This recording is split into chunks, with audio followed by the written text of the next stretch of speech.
Hello, today we continue our daily reading of the book of Job. Um, we are in chapter 19, and as always stated prior to reading, get to a church that has Bible study or Sunday school where the word can be broken down and shared with you for an easier understanding. Also, get with some friends who break bread and have church and just get some understanding from one another. But most importantly, and above all the things I've said, call upon the Lord. If you knock at his door, he will answer and fill you up with wisdom if that is what you seek. Amen. Then Job replied, "How long will you torment me and crush me with words? 10 times now you have reproached me. Shamelessly you attack me. If it is true that I have gone astray, my error remains my concern alone. If indeed you would exit yourselves above me and use my humiliation against me, then know that God has wronged me and drawn his net around me. Though I cry violence, I get no response. Though I call for help, there is no justice. He has blocked my way so I cannot pass. He has shrouded my paths in darkness. He has stripped me of my honor and removed the crown from my head. He tears me down on every side till I am gone. He uproots my hope like a tree. His anger burns against me. He counts me among the enemies. His troops advance in force. They build a siege ramp against me and encamp around my tent. He has alienated my family from me. My acquaintances are completely estranged from me. My relatives have gone away. My closest friends have forgotten me. My guests and my female servants count me a foreigner. They look on me as a stranger. I summon my servant, but he does not answer, though I beg him with my own mouth. My breath is offensive to my wife. I am loathsome to my own family. Even the little boys scorn me. When I appear, they ridicule me. All my intimate friends detest me. Those I love have turned against me. I am nothing but skin and bones. I have escaped only by the skin of my teeth. Have pity on me, my friends, have pity, for the hand of God has struck me. Why do you pursue me as God does? Will you never get enough of my flesh? Oh, that my words were recorded, that they were written on a scroll, that they were inscribed with an iron tool on lead, or engraved in rock forever. I know that my Redeemer lives, and that in the end he will stand on the earth. And after my skin has been destroyed, yet in my flesh I will see God. I will see him with my own eyes and not another.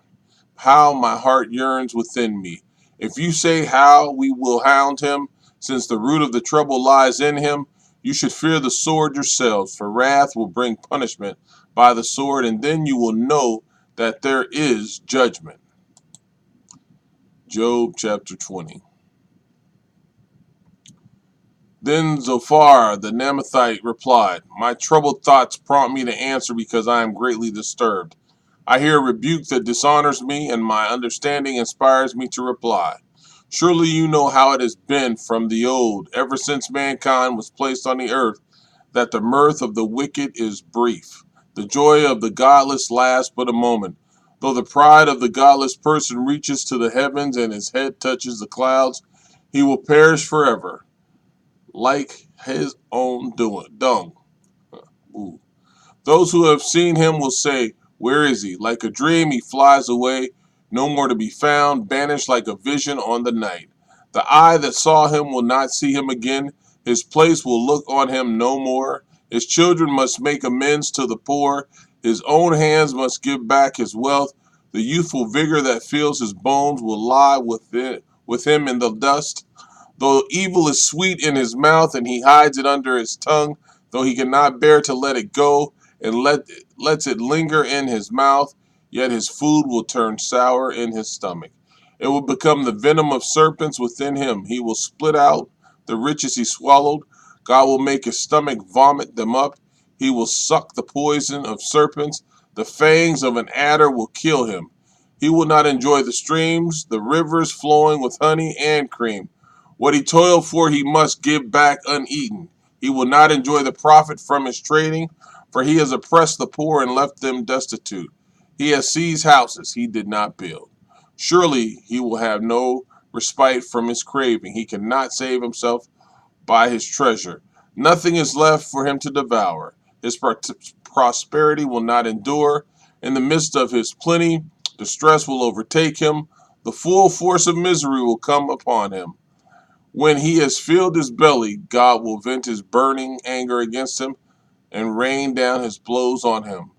Though he flees from an iron weapon, a bronze-tipped arrow pierces him. He pulls it out of his back, the gleaming point out of his liver. Terrors will come over him. Total darkness lies in wait for his treasures. A fire unfanned will consume him and devour what is left in his tent.